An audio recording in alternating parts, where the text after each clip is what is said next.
Look what I got from my garden, you guys. Some cherry tomatoes. Some nice cherry tomatoes from my greenhouse in my garden. I think these are jalapenos. Yeah, these are jalapenos. I got the seeds from the States. These are jalapeno.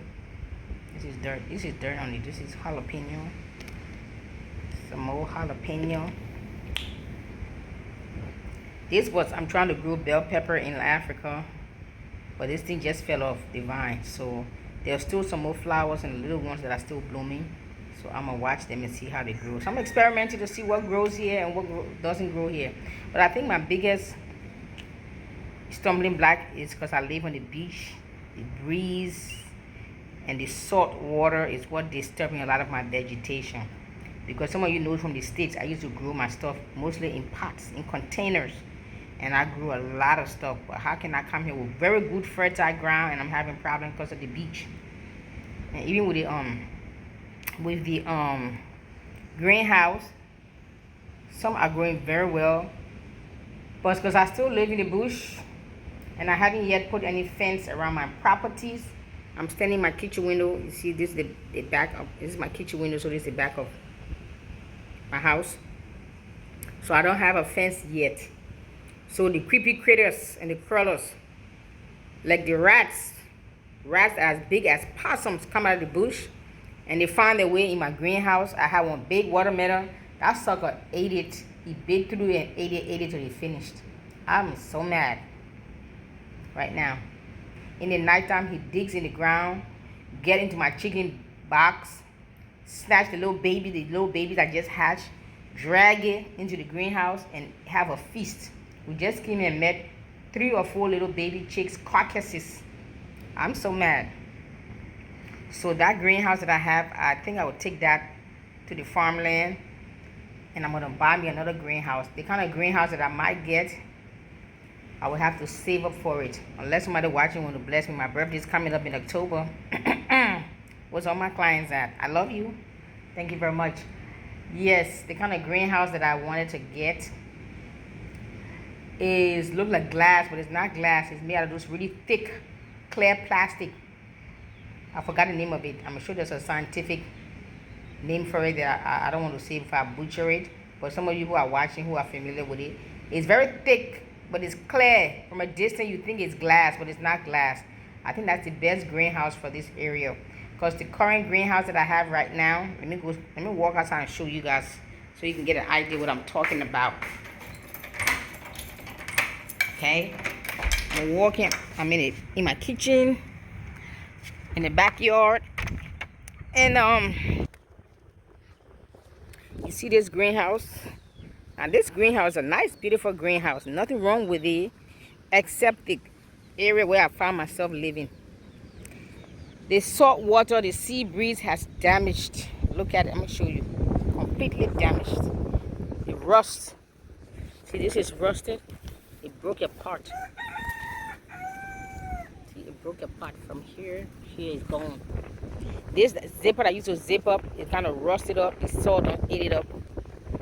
Rust. The zipper doesn't zip up anymore. This other side looks okay.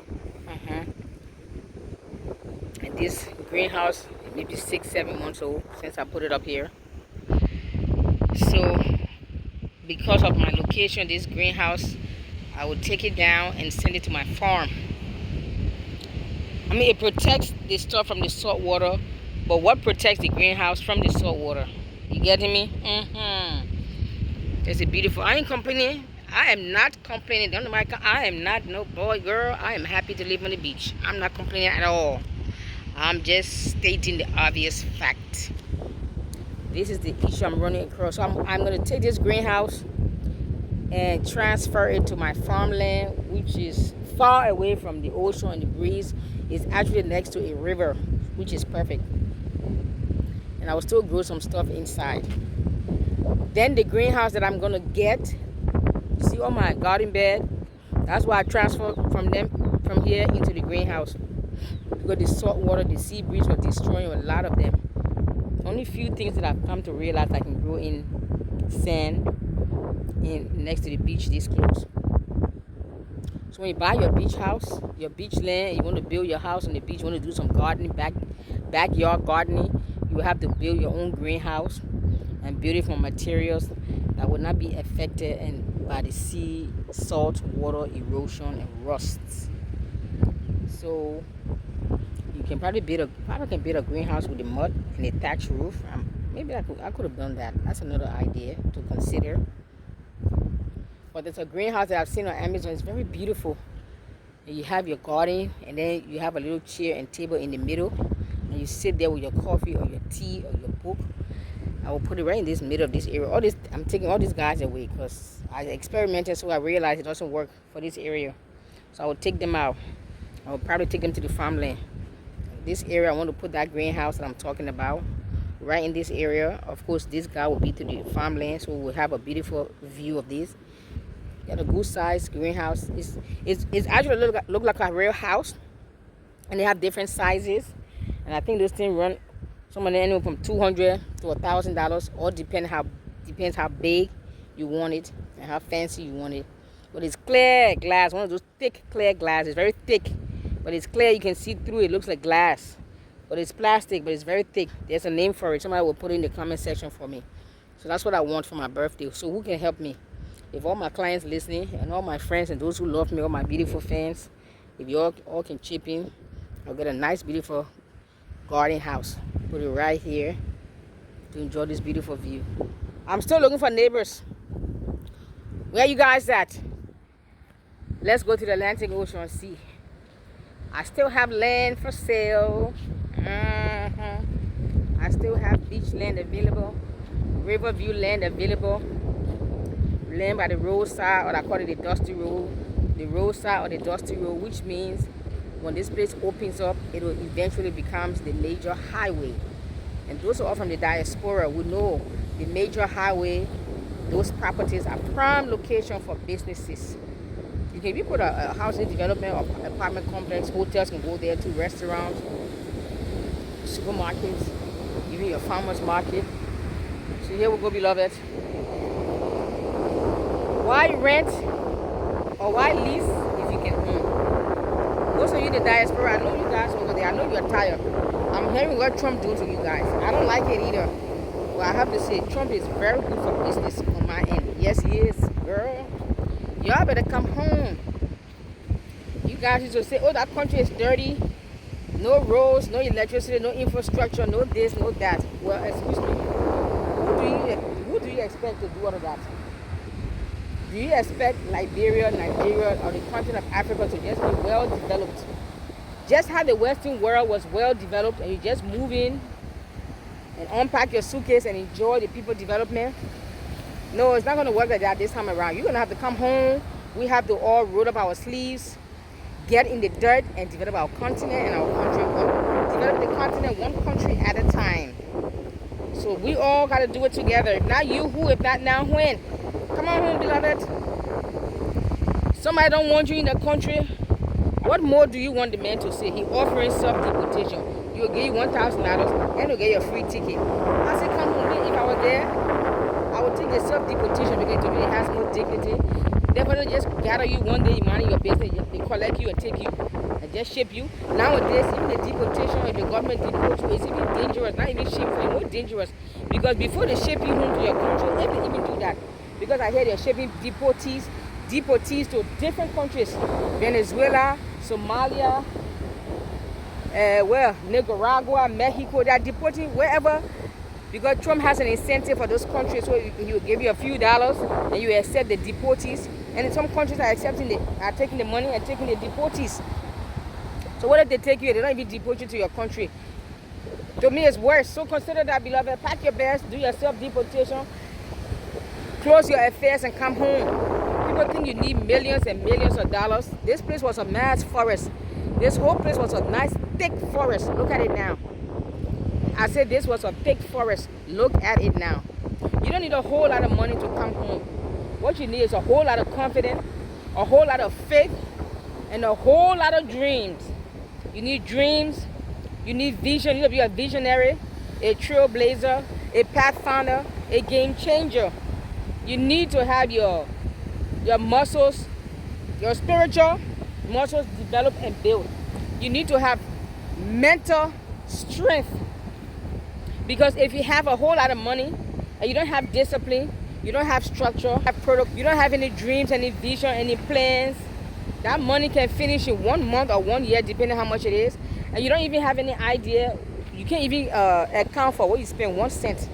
But with a few dollars and a lot of dreams, a lot of hope, a lot of visions, foresight, insight, discernment, with a few dollars, beloved, you too can turn this forest into a metropolis.